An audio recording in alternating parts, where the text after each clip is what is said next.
जब मुझे इस टॉपिक के बारे में पता चला कि टॉपिक का नाम है unveiling the hidden truths of unveiling the hidden truth और थीम का नाम है unveiling the hidden truth, I thought कि क्यों ना हम बात करें कि पूरा वर्ल्ड कैसे वर्क कर रहा है उसके हिडन ट्रूथ के पीछे. We all know are bits and pieces that how the world is working for each one of us, but technically the whole picture is really different. And in order to simplify that, I'm here today and I'm going to give you a talk on how you have to look at the complete process of how the world really works. And in order to understand कि पूरा world कैसे work करता है, the first thing that you'll have to understand is लोग कैसे function करते हैं.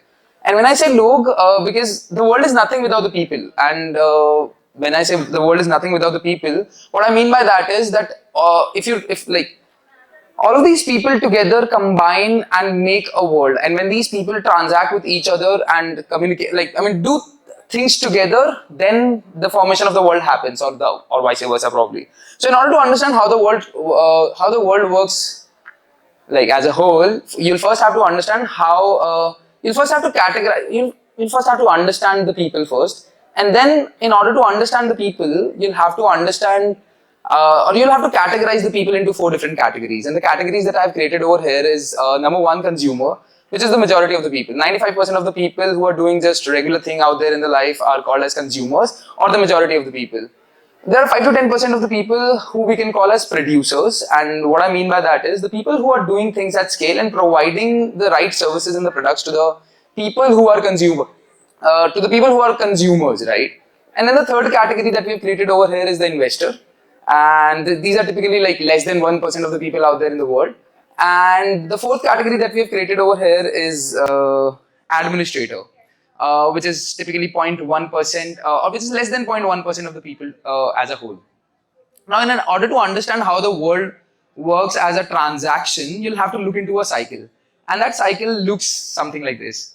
There is a producer and there is a consumer. The producer is producing some service or product, right? Even if you're talking about content creators, media channels, someone who is producing a motorcycle or a car or something like that, at the end of the day, they belong to the category of producers because they're producing something as a service or a product, and then that is something that they're providing to the consumers. And these consumers are paying back the money or probably some attention, if they're content creators, back to the producer, and that's exactly how the producers are making more money, and the consumers are spending the money that they've already earned by doing the things that they're doing in their life. So this transaction between the producer and the consumer is exactly what happens between producer and investor to administrator, and again administrator to consumer, and that's exactly what we are here to explore about. When you sell a service or a product to any consumer, you get money in return, and that's how you make money. And by the way, first of all, let me also tell you that why there is a need for you to understand how the world works. No matter what you want to become in your life or what you aspire to become in your life, whether a great executive in an MNC company, an investment banker, an entrepreneur, or even a top politician or administrator in the top power positions of the country or of the nation or of the world, you need to understand what people in which category are looking for or desiring for. And when you understand what people are desiring for what things, it becomes a whole lot easier for you to deal with all of those people, and it makes your job easier. As an investment banker, if you really know what the producers are looking for or what the entrepreneurs are looking for, it becomes easier for you to like just provide them that and get in return whatever you're looking for. And that's the cycle that we're going to talk about. So the producer sells the services and the products to the consumer.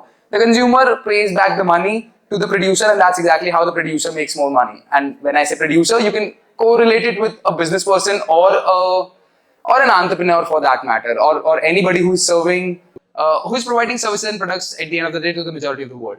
Now let's talk about investor and producer. When we talk about investor and producer, what do you think investors are providing to the producers because of which the producers can grow fast and what matters to producers, what matters to investors the most? What do you think?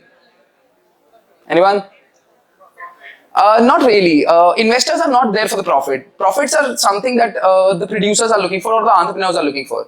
Investors are looking for multiplication of their wealth. So if I've paid 1 rupee to you, I want that to be multiplied. So all what I'm looking for is the multiplication of the wealth that I've created for myself. So for that, that's exactly the difference that I want to explain to you, right? That there is a difference between an entrepreneur and an investor, and you want to treat an investor like an entrepreneur. right? If you're working for a boss, your boss is looking for a profit. But if you're talking to an investor, the investor wants to multiply their money. They have 100 rupees. They want to make it 400 rupees because some of their friends also made 100 to 400 in just 2 years. And that's exactly the story that they want to follow up, right? So you'll have to understand what investors are looking for and how the transaction happens between the investor as well as the producer. Investors provide, investors invest their money, network, knowledge, and platform into the producers, which we call as entrepreneurs. And these entrepreneurs, in return of that, sell their assets, whether that be the share of the company that they have, or some patents that they have, or some legal thing that the investors can own, with the help of which they can multiply the money. Right? So that's how the transaction is happening. So at the end of the day, if you really want to make the most money out there in your life, the two best positions for you to be in your life are one of a producer, that you can say as an entrepreneur, or second, be an investor. But in order to be an investor, you already need to have a lot of money already, or a great network that you can leverage, or a platform that you can provide to any producer or any consumer, or to any producer to produce more effectively or sell more effectively. That's exactly how it works. Now let's try to understand investor and administrator's relation. Anyone over here knows who is an administrator? Okay, please sit down. He's absolutely correct with that. That's a basic definition of what it is. But administrators are the one who are responsible to, who are at the end of the day responsible to make sure that the whole cycle is functioning efficiently and effectively. On the one hand, their job is to provide investors with the right opportunities to invest into the industries or the sector that they want the money to be invested in. And at the same point of time, provide safety to the investors, of their investment. Let me tell you how exactly this transaction is happening. Over here we have an administrator, over here we have an investor. Between investor and administrator, let me tell you how the transaction is happening. Investor is looking for tax breaks, subsidies, subsidized land, or some changes in the policies that is going to impact a particular industry or particular segment. And that is something that the administrators have the power to do. And that is the core thing that administrators play their world around with. And that is something that they provide to the investors. And in exchange of that, what do they get? Okay, let's take an example of a government. Let's say Uttar Pradesh government is creating or is running a campaign of invest in Uttar Pradesh.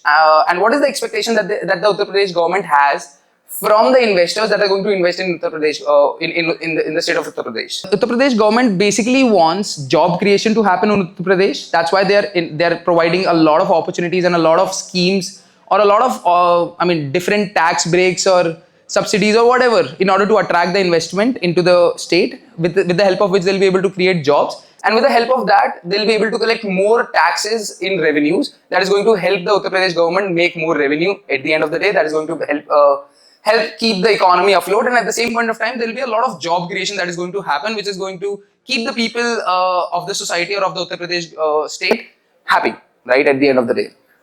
And in exchange of that, all what they're getting, so tax subsidies, tax breaks, subsidies, free land, subsidized land, or whatever. Now let's talk about administrator. Who all over here thinks that the administrator is at the top of a position or is at the top of the cycle? किसको लगता है government सबसे ऊपर है? Anybody? किसी को नहीं लगता? भाई फिर कौन है?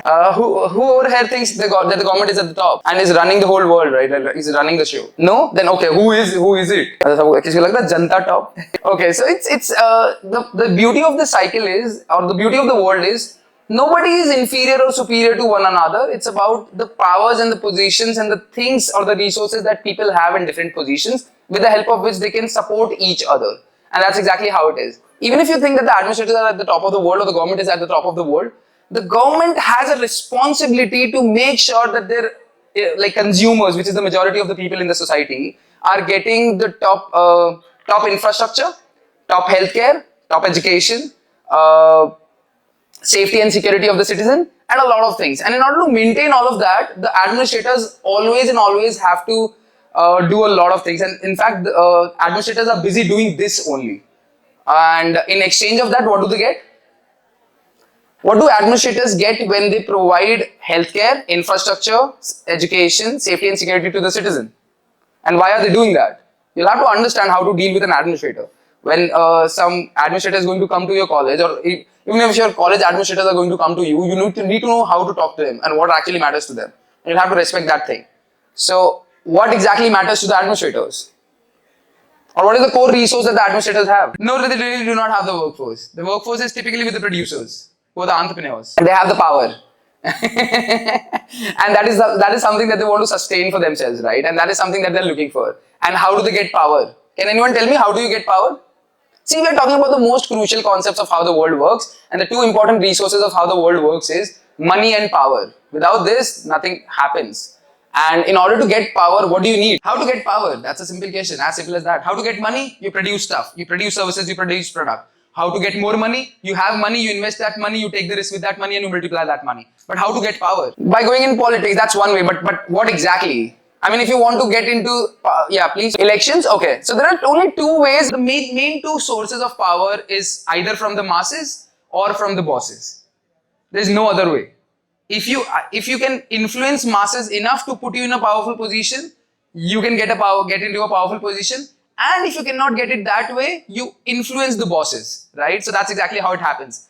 Whatever happens in the world, is the same thing that happens in the country. Whatever happens in the country is the same thing that happens in the state. Whatever happens in the state is the same thing that happens in the city. And whatever happens in your city is exactly what happens in an organization. And whatever happens in an organization is exactly the same thing that is happening in your own university. And whatever is happening in your own university is exactly what is happening in your own house, right? So that's exactly how the cycle is going on. So in order to get power, what do you need to do? So the first thing that you need to do is influence the masses. And if the masses are with you and if they are voting for you, then you get the power.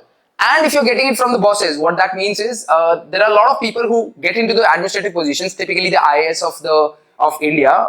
They get into the powerful positions, but they're getting that position because they've earned it through certain method. But again, like if you go up in the hierarchy, there is somebody who is getting the power again from the masses only. They are reporting to the politicians at the end of the day, and these politicians in a typical democracy are getting the power through the masses only. So in exchange of the healthcare infrastructure, security, education, and a lot of things that the administrators are providing to the consumers, what are they getting in exchange? Power. And how are they getting that? With the help of the votes, right? Because they are able to influence the masses. So this is typically how the cycle of the world works. And if you understand this cycle very well, you'll be able to work as a great person or as a great individual, no matter what job you are working in your life, because you understand the core desires of people. What is the core desire of an administrator? Power. What is the core desire of an investor? Multiplication of money, right? In terms of assets, they want to own assets. Why people want to invest? Yeah. Why people want to invest into companies? Because they want to own a piece of it. And why do they want to own the piece of it? Because of the influence that they want to create onto the society, or because of the multiplication of the money that they want to make. And what is the core desire of a producer? It's money, profits, as well as the satisfaction of creating that service or product. Right now, there was a gentleman who was here talking about the satisfaction that the content creators get, or the passion that they have for creating that particular content, which keeps them afloat, or which keeps them which keeps them non-competitive out there in the market, right? So producers are those kind of people who are doing it because they want to enjoy the satisfaction of doing it. They want to enjoy the satisfaction of creating that service or creating that product. So that is very important. And what is the core resource that consumers are looking for? Anyone? No, consumers I'm talking about. Producers are looking for that satisfaction and of course money and profits. But what are the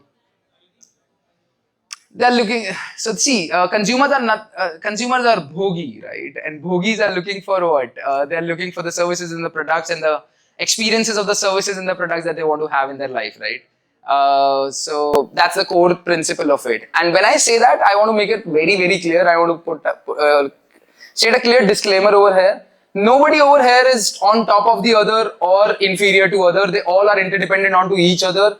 And the better you understand this particular cycle, the more able you'll become in the job that you're doing into your profession, either as a doctor or as a content creator or as an engineer or as a politician or as a person in an administrative position or something like that. And if you do not agree to the cycle that I've just created, all what you have to do is a little exercise. You want to do a little exercise? Anyone? Students, please. Hello, at least you. You guys want to do a little exercise? I'm not going to make you stand up or like go your hands, something like this. Just a simple exercise, a brain thought process, right? You want to do it? All right. Figure out who in your house is an administrator, who in your house is an investor, who in your house is a producer and who in your house is a consumer. And you'll see the core resources that they have which make them that. Who's the administrator in your house? See, if you have grandparents or someone like that, and if you have respect for all of them, they are the administrators, right? Because they have the power. And how do they get power? Because the masses are supporting them. There are more votes which are putting them into the power. Or if you do not have them, if you're living in a nuclear family, typically it's going to be either of your mom or your dad. How are they getting it? Because somebody else is giving that power to them. Now, who's the investor in your house? Your father is an investor because he's the one who's investing into your life. And what is the core thing that he expects back from you? The return on the investment that he has made onto your education and onto your livelihood for the whole his life, right? And who is the producer? Whosoever is cooking. I don't want to label it only on the mother, but whosoever is producing in your household and providing the things that you need in your life is the producer. Typically, in a small family, the investor and the producer are typically the same people. And who are the consumers?